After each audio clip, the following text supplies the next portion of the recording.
Hello, this is Ram and you're listening to Ram Speaks. Today, I watched a rather curious video on Facebook called The Atheist Delusion. Here is a gist of what happens in the video. A person, let's call him Jim, goes to different people asking them if they were atheists. The people answer, yes. Jim hands them a color-printed picture book and asks them if the book created itself. If the colors somehow fell from the sky, creating those pictures, and then black ink fell from somewhere or nowhere, forming those letters with the right capitalization, punctuation, and all of that. Obviously, they say it would be stupid to think so. Then, Jim goes on to ask them what the DNA is. One says the DNA is the instruction code for the cells, so they could form a certain way. Jim mentions how the strands of DNA, if stretched out, could go all the way to the sun and be back, or something along those lines.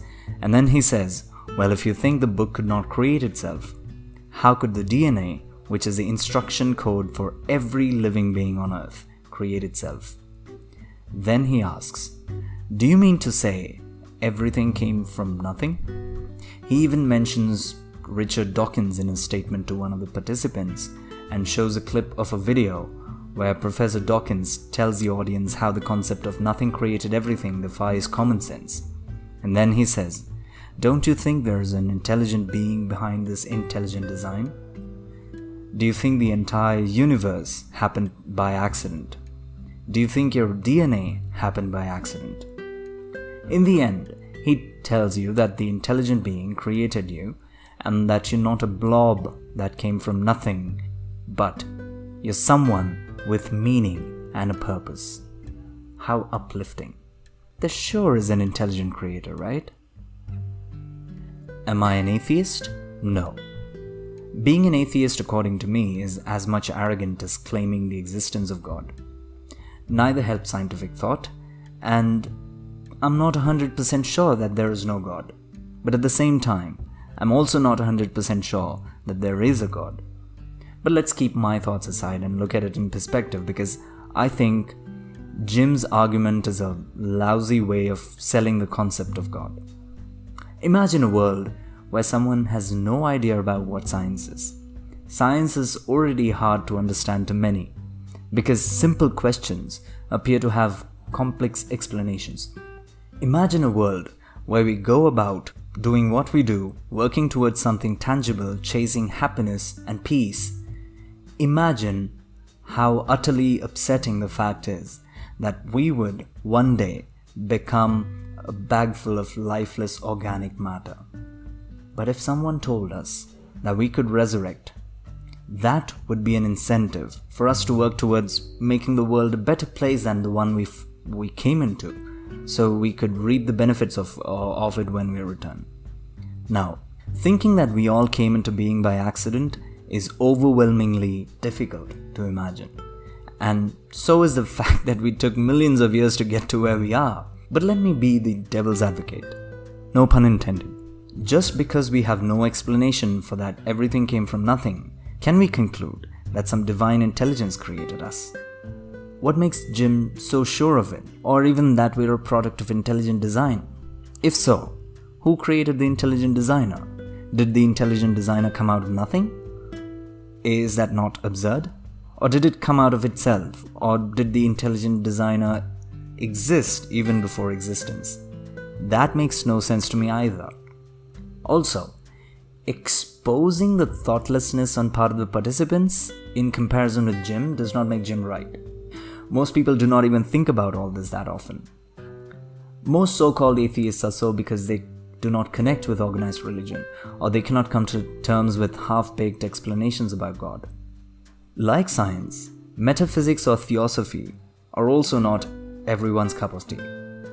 And the inability of those interviewed to answer what was an interview based on fallacies does not equate to their skepticism being baseless. Natural phenomena work in a certain way. Bookmaking works against the process. Now that's a loaded sentence, and the explanation to it would probably require a book, not necessarily in color, by the way. Bookmaking happens instantly as opposed to evolution. Evolution has taken millions of years to get to this stage.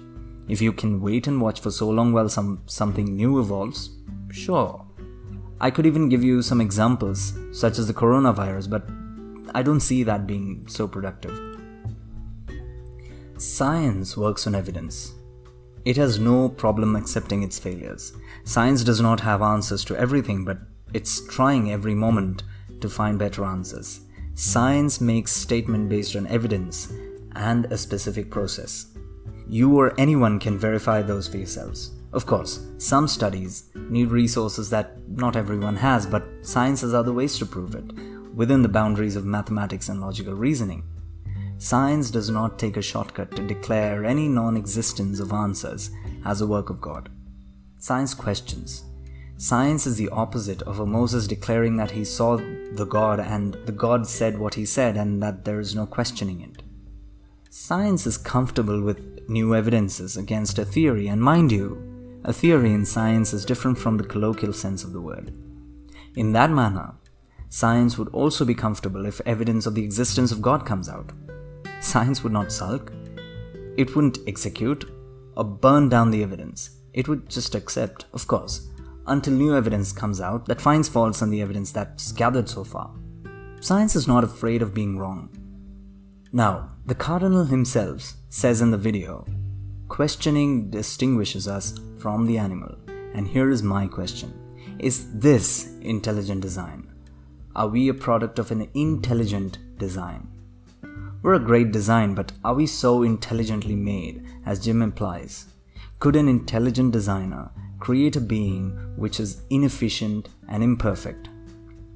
If you have to say that such is his way of making us realize him, I'd call him a rather self-absorbed, insecure intelligent designer. Before you get offended and ask someone to take down this podcast episode, remember this is merely an argument to make Jim's better. And before I wind up, Jim mentions in the video, origins don't matter. If they did not matter, his entire conversation about the existence of an intelligent being that created us is moot. Second, if you look at the complete video, the video that Jim talks about, the one with Richard Dawkins in it, the Cardinal cops out on the question on whether God is an intelligent designer. Even if there were an intelligent being, who said that kneeling in front of this being and folding hands and chanting something in a language that the being probably does not even understand would help us? But that question is for another rabbit hole discussion. For now, thank you for listening so far, and I hope you have a fantastic rest of your day.